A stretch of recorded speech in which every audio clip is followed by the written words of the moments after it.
तो हेलो दोस्तों, रेनिगेड इमॉर्टल के एक और जबरदस्त नए एपिसोड में आपका स्वागत है। तो बिना किसी देरी के इस वीडियो को स्टार्ट करते हैं। जैसा कि हमने लास्ट एपिसोड में देखा था कि वांग लिन ने एंशिएंट डीमन बेलुओ की हेल्प से स्कैटर्ड डेविल से फाइट किया था और उससे जीत भी गया था। फिर हमें प्लैनेट सुजाकू में झावरू और लिटिल वाइट को भी देखे थे, जो और भी बड़े हो गए थे अब नॉवल में आगे। स्काई डीमन सिटी के बाहर ड्रैगन लेक में ड्रैगन लेक के चारों ओर साल भर डेमोनिक सोल्जर्स की भारी गार्ड रहती थी। इसके अलावा कैपिटल के कई हिडन एक्सपर्ट्स भी यहीं कल्टीवेशन करते थे। चाहे बाहर कितना भी बड़ा इवेंट क्यों ना हो, जब तक निशाना ड्रैगन लेक ना हो, वे कभी सामने नहीं आते थे। यहाँ मौजूद पावरफुल डेमोनिक स्पिरिचुअल एनर्जी की वजह से 10 साल पहले आई डिवाइन रेट्रिब्यूशन भी इस जगह को कोई नुकसान नहीं पहुंचा पाई थी। ड्रैगन लेक का पानी पूरी तरह डेमोनिक स्पिरिचुअल एनर्जी से भरा हुआ था। झील के नीचे एक अलग ही वर्ल्ड मौजूद था। अंडरग्राउंड केव की ओर जाने वाला रास्ता एक मोटी डेमोनिक स्पिरिचुअल एनर्जी स्क्रीन से पूरी तरह ब्लॉक था। अंडरग्राउंड केव के भीतर एक स्टैचू खड़ी थी। ये स्टैचू पूरी तरह काली थी और बिल्कुल एंशिएंट डीमन जैसी दिखती थी। इस समय स्टैचू की आंखों से गहरी डेमोनिक ग्लो निकल रही थी।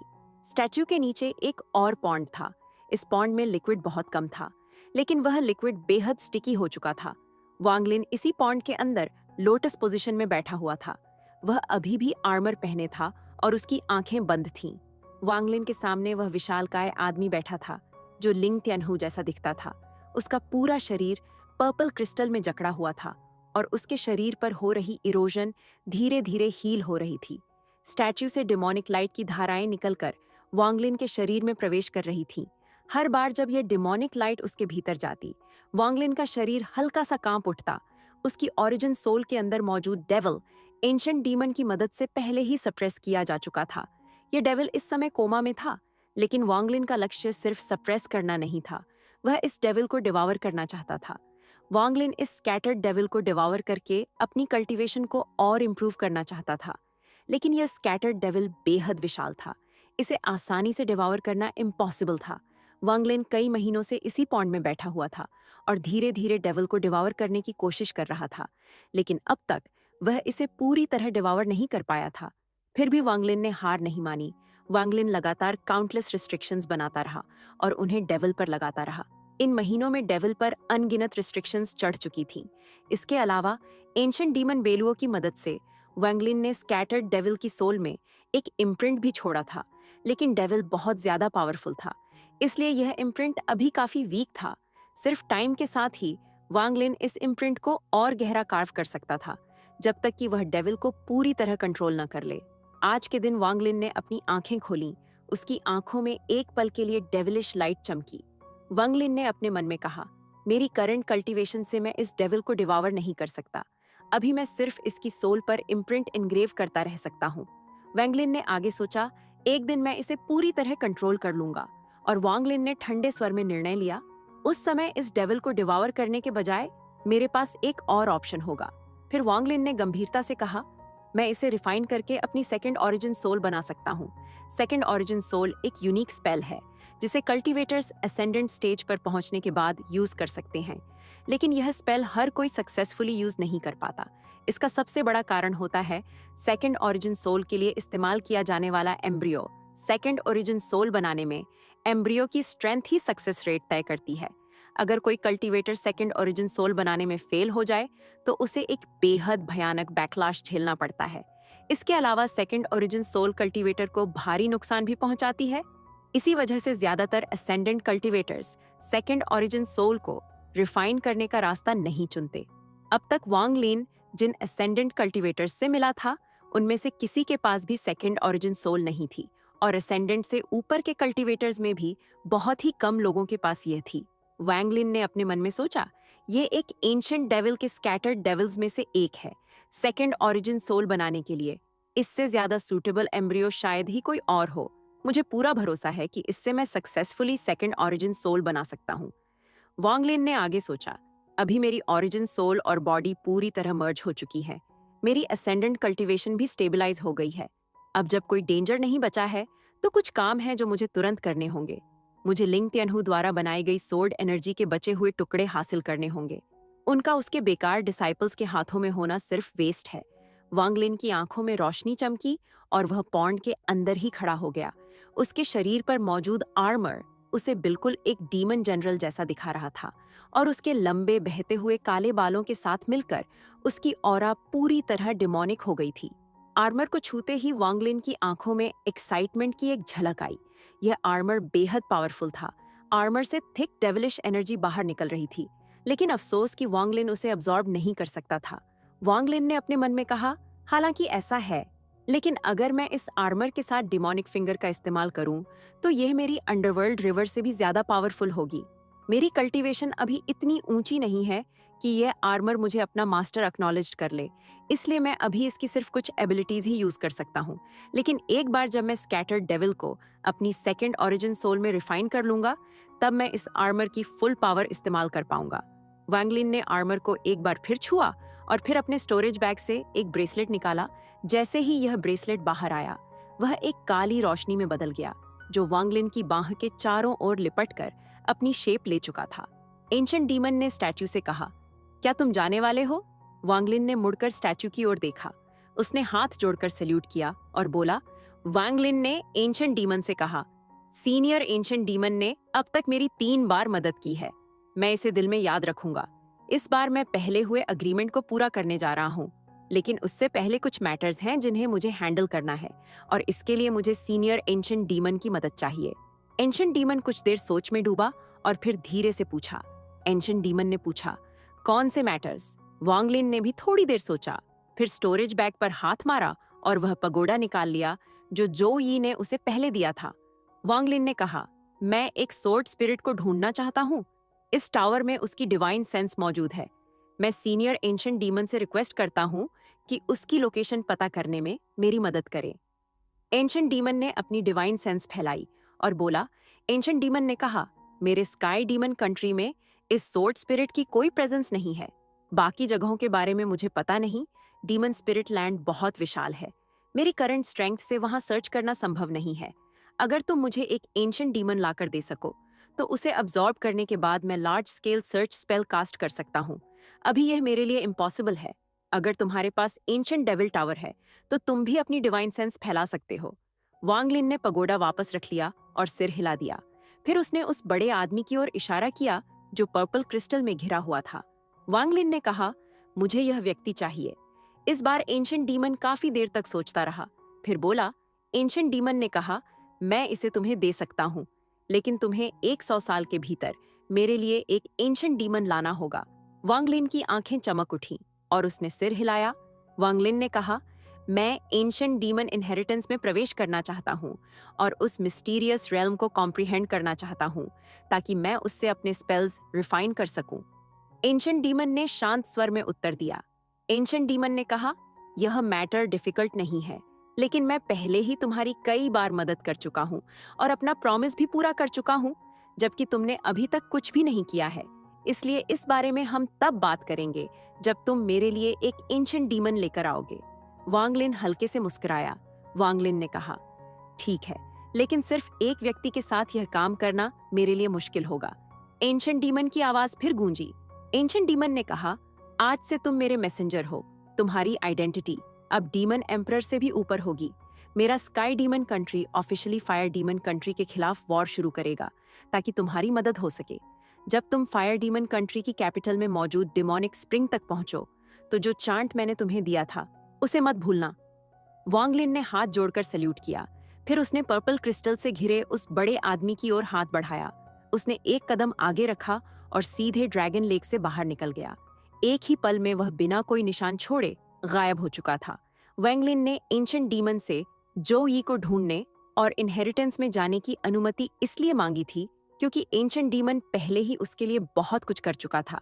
अगर वह ऐसे बिहेव करता जैसे उसकी कोई और इच्छा ही न बची हो, तो एंशिएंट डीमन उसकी सिंसेरिटी पर शक कर सकता था। ये दोनों रिक्वेस्ट्स वही चीजें थीं जिनमें वह सच में एंशिएंट डीमन की मदद चाहता था। ये सिर्फ टाइम स्टॉल करने के बहाने नहीं थे। इस तरह एंशिएंट डीमन के अंदर और पेशेंस बनी रहती।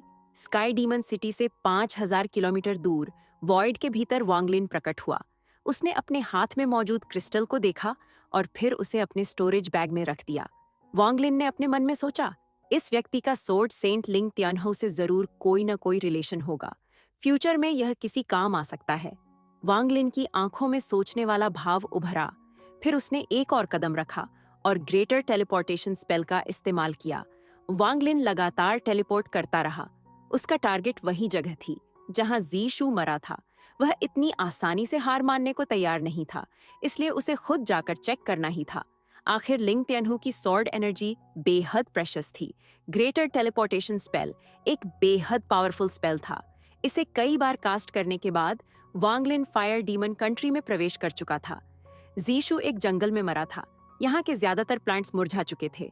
चारों ओर डिब्री और सड़ती हुई लाशें फैली थीं।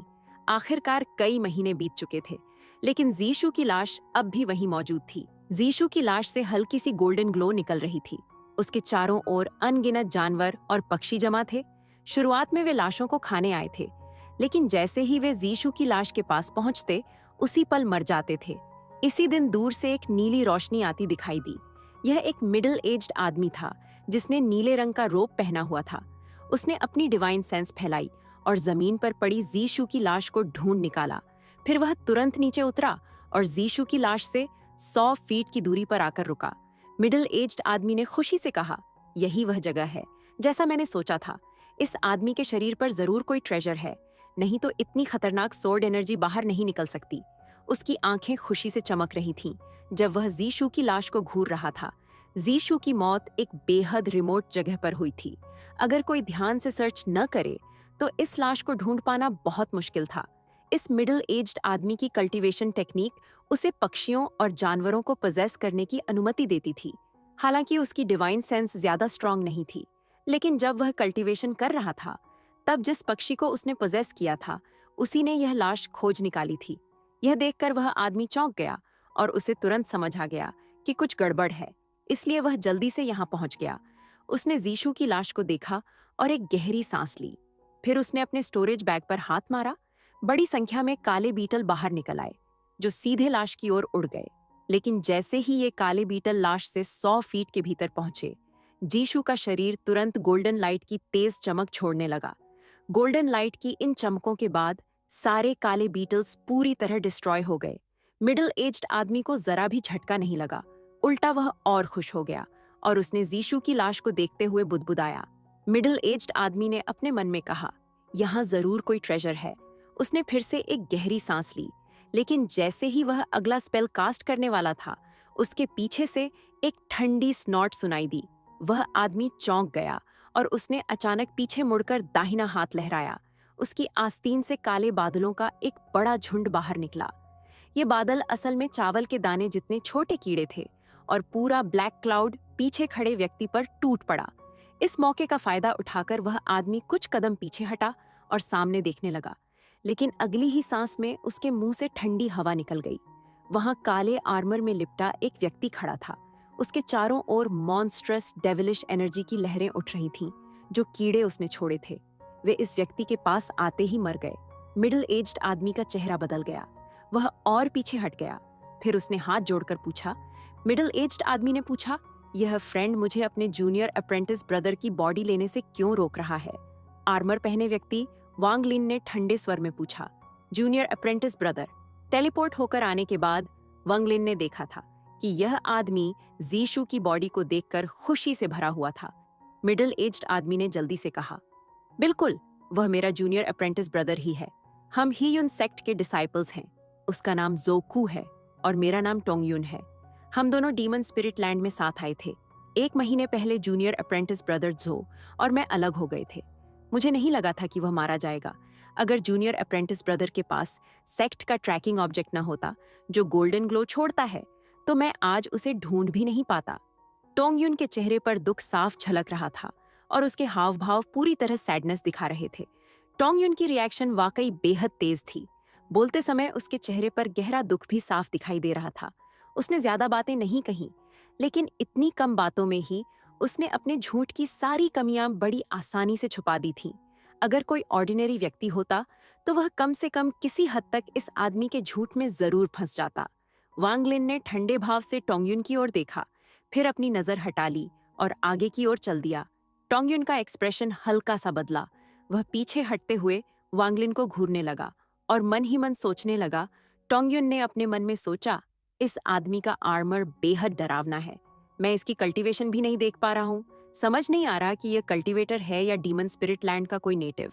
लेकिन चाहे इसकी कल्टीवेशन कितनी भी स्ट्रांग क्यों ना हो, जैसे ही यह उस लाश से 100 फीट के भीतर जाएगा, यह पक्का मारा जाएगा। मैं कोई हंगामा नहीं करूंगा। गोल्डन लाइट इसे खुद खत्म कर देगी। फिर मैं अपने तरीकों से उस ट्रेजर को निकाल लूंगा।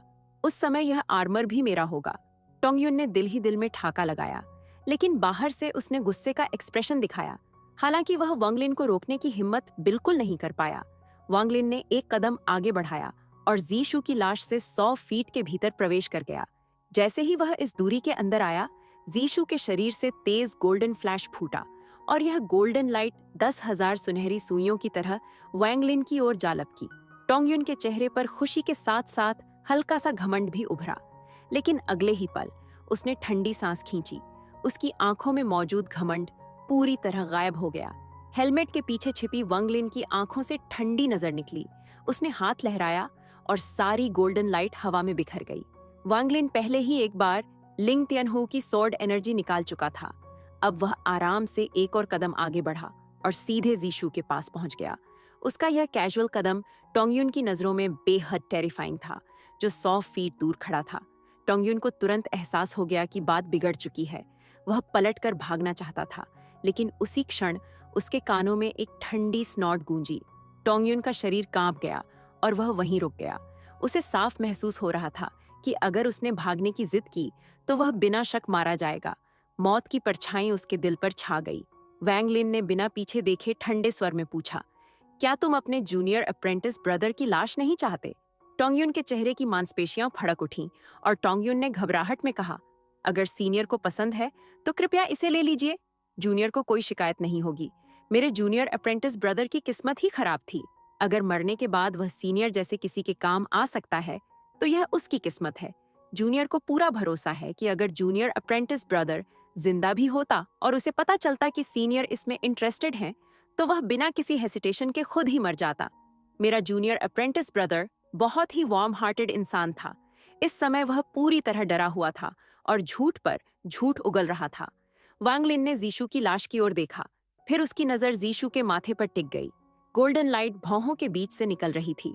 वांगलिन ने मन को स्थिर किया और बिना झिझक जीशु का सिर काट दिया। फिर उसने वह सिर पकड़ा और ओरिजिन फ्लेम का एक कौर बाहर फेंका। बिना रंग की फ्लेम जीशु के सिर को लपेट गई और उसे जलाते हुए रिफाइन करने लगी। एक तरफ खड़ा टोंगयुन यह सब देखकर फिर से कांप उठा और टोंगयुन ने कड़वे मन से सोचने लगा, सब खत्म हो गया। यह आदमी जरूर कल्टीवेटर है। ओरिजिन फ्लेम कोई आम चीज नहीं होती। ऊपर से यह डिमोनिक पाथ का बेहद क्रूल कल्टीवेटर लगता है, जो मरे हुए इंसान को भी नहीं छोड़ता। मेरी किस्मत खराब है कि मैंने यह सब देख लिया। बस यही दुआ है कि यह मुझे चुप कराने के लिए मार न दे। वांगलिन जीशु के रिफाइन होते हुए सिर को देख रहा था। उसकी आंखें चमक उठीं। उसने और ओरिजिन फ्लेम बाहर निकाली। थोड़ी ही देर में जीशु का सिर पूरी तरह गायब हो गया। वहां सिर्फ गोल्डन लाइट बची रह गई। वांगलिन ने गोल्डन लाइट को पकड़ते हुए एक गहरी सांस ली, फिर उसे अपने मुंह के पास लाया और सीधे निगल लिया। इसके बाद उसके बाएं पैर ने जीशु की लाश को उठाया और उसे टोंगयुन की ओर लात मार दी और वांगलिन ने ठंडे स्वर में कहा, यह रहा तुम्हारे जूनियर अप्रेंटिस ब्रदर का शरीर, इसे ठीक से दफना देना। टोंगयुन का चेहरा पूरी तरह सफेद पड़ चुका था। किसी बड़ी डिजास्टर से बच निकलने का डर उसके चेहरे पर साफ झलक रहा था। उसने जल्दी से लाश पकड़ी और टोंगयुन ने घबराहट में कहा, जी सीनियर। धन्यवाद सीनियर, धन्यवाद सीनियर। वह लाश को बाहों में लेकर तेजी से वहां से निकल गया। दर्जनों किलोमीटर दूर पहुंचने के बाद ही उसने राहत की सांस ली। तब उसे एहसास हुआ कि उसका पूरा शरीर ठंडे पसीने से भीगा हुआ था। उसने हाथ में मौजूद बिना सिर की लाश को देखा। उसकी आंखों में गहरी नफरत उभरी और उसने उसे एक तरफ फेंक दिया। फिर उसने दाहिना हाथ लहराया और एक बड़ा काला क्लाउड प्रकट हुआ। यह ब्लैक क्लाउड लाश पर छा गया और पलक झपकते ही पूरी लाश हड्डियों समेत निगल ली गई। फिर टोंगयुन ने गुस्से से कहा, सब कुछ इसी लाश की वजह से हुआ। आज मैं लगभग अपनी जान ही खो बैठा था। वह सीनियर भले ही कल्चरेशन में बहुत ऊंचा हो, लेकिन उसका दिमाग थोड़ा स्लो है। वह सच में मान बैठा कि यह मेरा जूनियर अप्रेंटिस ब्रदर है। उसने जमीन पर थूका और जो कुछ हुआ था उसे याद करते हुए फिर से डर महसूस किया। उसने पीछे की ओर देखा और तुरंत उस जगह से निकल गया। उसे यह पता ही नहीं था कि अगर वांग लिन ने सच में उसे जीशू का सीनियर अप्रेंटिस ब्रदर मान लिया होता तो उसका अंजाम क्या होता। लिंग तियनहू की सॉर्ड एनर्जी निगलने के बाद वांग लिन का शरीर धीरे धीरे जमीन में धंस गया। वह अंडरग्राउंड लोटस पोजीशन में बैठ गया और चुपचाप रिफाइन करने लगा। अगर कुछ समय तक रिफाइन न किया जाए तो लिंग तियनहू की सॉर्ड एनर्जी को अपनी बनाना बेहद मुश्किल होता। धरती की गहराई में वांग लिन ने अपनी डिवाइन सेंस फैलाई और महसूस किया कि पास ही एक और सॉर्ड एनर्जी मौजूद है। उसकी आंखें चमक उठीं। फिर उसने अंडरग्राउंड हाथ बढ़ाया। दूर मौजूद सॉर्ड एनर्जी तुरंत स्ट्रगल करने लगी और एक विशाल चूहे में बदल गई। वह वांग लिन की ओर दहाड़ते हुए झपटी। वांग लिन ने हल्की हैरानी दिखाई और अपनी असेंडेंट कल्टीवेशन रिलीज की। विशाल चूहा दर्दनाक चीख के साथ दब गया और वांग लिन के हाथ में कैद हो गया। वांग लिन के सामने एक सिंपल और एंशिएंट सोर्ड प्रकट हुई। तलवार पर एक काला चूहा बैठा था जो अपनी काली आंखों से वांग लिन को घूर रहा था। वांग लिन ने मुस्कुराते हुए कहा, जीशू की सोर्ड। जब उसने जीशू को मारा था तब उसका ओरिजिन सोल मैडनेस की हालत में था। उसने तलवार उठाई और लापरवाही से फेंक दी थी। बाद में उसे इस बात का काफी पछतावा हुआ था। लेकिन आज न सिर्फ उसे लिंग तियनहू की सोर्ड एनर्जी मिली थी बल्कि जीशू की सोर्ड भी वापस मिल गई थी। वांग लिन ने मन ही मन कहा, सोर्ड सेंट लिंग तियनहू, अगर एक दिन मैं वांग लिन तुम्हारी सारी 12 तलवारें एक साथ निकाल दूं तो उस समय तुम्हारे चेहरे का एक्सप्रेशन कैसा होगा। वांग लिन ने तलवार पकड़ी, उस पर अपनी डिवाइन सेंस इम्प्रिंट की और उसे अपने स्टोरेज बैग में डाल दिया। 12 सोर्ड्स की ट्रेजर्ड सोर्ड्स साधारण नहीं थीं, लेकिन 12 सोर्ड्स की कल्टीवेशन इतनी ऊंची नहीं थी कि वे इन ट्रेजर्ड सोर्ड्स की पूरी पावर इस्तेमाल कर सकें। लेकिन वांग लिन के हाथों में मामला अलग था। वांग लिन ने जीशू की मौत वाली जगह के नीचे जमीन में पूरे 1 महीने बिताए। तब जाकर उसने सोर्ड एनर्जी को पूरी तरह रिफाइन किया। इस बार उसने सोर्ड एनर्जी को पूरी तरह अपना बना लिया था। यह मो यांग की सोर्ड एनर्जी जैसी नहीं थी जिसे वह सिर्फ स्टोर करके एक बार इस्तेमाल करता था। जीशू की सोर्ड एनर्जी रिफाइन करने के बाद वांग लिन उसे अपनी मर्जी से बाहर भेज सकता था और वापस बुला सकता था। वह इसे 10 अलग अलग सोर्ड एनर्जीज में भी बांट सकता था जिनकी पावर बराबर बंटी होती थी। बेशक वह उन्हें फिर से कंबाइन करके लिंग तियनहू की एक ही सोर्ड एनर्जी की अनइमेजिनेबल पावर भी दिखा सकता था। इस वजह से यह सोर्ड एनर्जी पहले से कहीं ज्यादा फ्लेक्सिबल हो गई थी। पहले और अब में जमीन आसमान का फर्क था। 12 सोर्ड्स में से ज्यादातर इसे सिर्फ वन टाइम आइटम की तरह ही इस्तेमाल कर पाते थे। उन्हें इसे भेजने और वापस बुलाने की एबिलिटी नहीं थी। वांग लिन ऐसा इसलिए कर पाया क्योंकि उसकी कल्टीवेशन असेंडेंट के अर्ली स्टेज तक पहुंच चुकी थी। इसके अलावा लिंग तियनहू ने जब अपने डिसाइपल्स को सोर्ड एनर्जी दी थी तब उसने अपनी डिवाइन सेंस को पहले ही मिटा दिया था ताकि उनके लिए इस्तेमाल करना आसान हो जाए। इस वजह से वे सोर्ड एनर्जीज ओनरलेस आइटम्स बन गई थीं। सिर्फ यही नहीं, इस एक काम से लिंग तियनहू ने अपने डिसाइपल्स की ऑल सीयर से कहीं ज्यादा प्रोटेक्शन की थी। लिंग तियनहू अपने डिसाइपल्स को एक बेहद पावरफुल सोर्ड एनर्जी देता था, जबकि ऑल सीयर अपने डिसाइपल्स को सिर्फ नाम मात्र का लाइफ सेविंग ट्रेजर देता था। लिंग तियनहू ने ग्रीड को डीमन स्पिरिट लैंड में अपने डिसाइपल्स की रक्षा के लिए भेजा था, लेकिन ऑल सीयर ऐसा कभी नहीं करता। यह सब उनकी रिस्पेक्टिव डायो से गहराई से जुड़ा हुआ था। लिंग तियानहुई की डायो थी डायो ऑफ टायरनी। इसी वजह से वह अपने लोगों को लेकर बेहद प्रोटेक्टिव था। आउटसाइडर्स को उसकी पीपल के साथ छेड़छाड़ करने की बिल्कुल इजाजत नहीं थी। द लॉ स्वॉर्ड सेक्ट के डिसिप्लिन को कोई भी आउटसाइडर बुली नहीं कर सकता था। इसी कारण से भले ही डालू सोर्ड सेक्ट का नाम बेहद खराब था, फिर भी उसके सारे डिसाइपल्स सोर्ड सेंट लिंग तियनहू को दिल से रिस्पेक्ट करते थे। लेकिन इसी प्रोटेक्शन की वजह से सेक्ट में ट्रूली पावरफुल कल्टीवेटर्स बहुत कम थे। कारण साफ था, इस तरह की ओवर प्रोटेक्शन के नीचे असली ताकत हासिल करना बेहद मुश्किल होता है। और इसके बिल्कुल ऑपोजिट था heavenly fate sect. All seer की डेयो थी हेवंस की इच्छा को फॉलो करना। वह एक typical follow the heavens type cultivator था। उसके डिसाइपल्स की लाइफ और डेथ हेवंस तय करते थे और उनकी स्ट्रेंथ फेथ के हाथ में होती थी। हालांकि यह तरीका क्रूअल लगता था, लेकिन इसी वजह से हेवनली फेथ सेक्ट में एक्सपर्ट्स की कमी नहीं थी। सिर्फ उसके 7 ट्रू डिसिप्लिन्स ही बेहद पावरफुल थे। और इसके अलावा सेक्ट के अंदर अनगिनत लोग छुपे हुए थे जो countless life and death situation से गुजर चुके थे। जिस 1 महीने में वांग लिन अंडरग्राउंड कल्टीवेशन कर रहा था, उसी दौरान डीमन स्पिरिट लैंड में एक बेहद बड़ा इवेंट घटित हुआ। इस घटना ने लगभग हर फॉरेन कल्टीवेटर को उसकी बेस से बाहर निकलने पर मजबूर कर दिया और सभी फायर डीमन कंट्री और स्काई डीमन कंट्री की ओर भागने लगे। स्काई डीमन कंट्री ने 30 मिलियन सोल्जर्स मोबिलाइज किए और ऑफिशियली फायर डीमन कंट्री के खिलाफ वॉर डिक्लेयर कर दी। हालांकि डीमन स्पिरिट लैंड में बैटल्स आम बात थी, लेकिन ये ज्यादातर स्मॉल स्केल बैटल्स होती थीं। दो देशों के बीच ऑल आउट वॉर होना बेहद रेयर था। हर 5000 साल में कल्टीवेटर्स की अपीयरेंस के बाद भी आमतौर पर सिर्फ सीमित कॉन्फ्लिक्ट्स ही होते थे। इस तरह की लाइफ एंड डेथ वॉर बहुत कम ही देखने को मिलती थी, क्योंकि जैसे ही 9 देशों के बीच बैलेंस टूटता, एक अनइमेजिनेबल चेन रिएक्शन शुरू हो जाता। लेकिन कल्टीवेटर्स के लिए यह एक गॉड सेंट अपॉर्चुनिटी थी। यह मेरिट हासिल करने का सबसे तेज तरीका था। स्काई डीमन कंट्री के 8 कमांडर इन चीफ्स और 8 वाइस कमांडर इन चीफ्स सभी डिप्लॉय किए गए। नए वाइस कमांडर इन चीफ्स में मो लिहाई और रैंक्ड 1 डीमन जनरल मो फे शामिल थे। इन सब के अलावा स्काई डीमन कंट्री का डीमन एम्परर खुद आर्मी को लीड कर रहा था। पूरी आर्मी को 3 हिस्सों में बांटा गया। तीनों आर्मीज 3 अलग अलग डायरेक्शन से फायर डीमन कंट्री में घुसने वाली थीं और अंत में फायर डीमन कंट्री की कैपिटल के बाहर मिलनी थीं। जिस दिन वांग लिन अंडरग्राउंड से बाहर निकला, उसी दिन स्काई डीमन कंट्री की आर्मी फायर डीमन कंट्री की टेरिटरी में प्रवेश कर चुकी थी।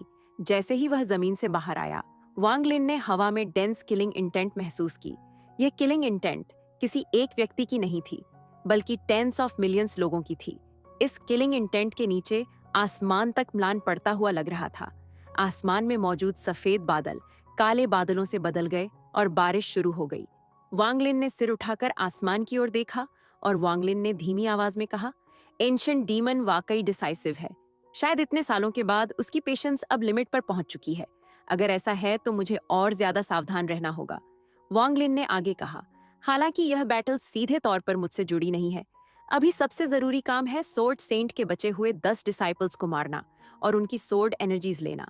उसके बाद मुझे काउंटलेस स्लॉटर एनर्जी रिफाइन करनी होगी। तभी मैं इस डीमन स्पिरिट लैंड में सच में फुटहोल्ड बना पाऊंगा। वांग लिन ने आगे सोचा, मुझे उस केव को भी एक्सप्लोर करते रहना होगा। हो सकता है वहां और भी ट्रेजर्स छुपे हों। वांग लिन की आंखों में चमक उभरी। उसने एक कदम रखा और बिना कोई निशान छोड़े डिसअपीयर हो गया। उड़ते हुए वांग लिन फिर से सोच में डूब गया। वांग लिन ने अपने मन में गंभीरता से सोचा, उस समय मोफे के पास सोर्ड सेंट के 2 डिसाइपल्स थे। वही मेरे टारगेट्स हैं। लेकिन वह मोफे कुछ अजीब है। प्रिजन में जो ब्लैक हेयर्ड आदमी था, वह उससे काफी मिलता जुलता था। मुझे डर है कि इसके पीछे जरूर कोई मिस्ट्री छुपा हुआ है। और इसी के साथ यह एपिसोड यहीं खत्म होता है। और दोस्तों, अगर आपको यह वीडियो पसंद आई हो तो इसे लाइक जरूर करें। और अगर आप इसके आगे का भी एपिसोड देखना चाहते हो तो चैनल को सब्सक्राइब कीजिए।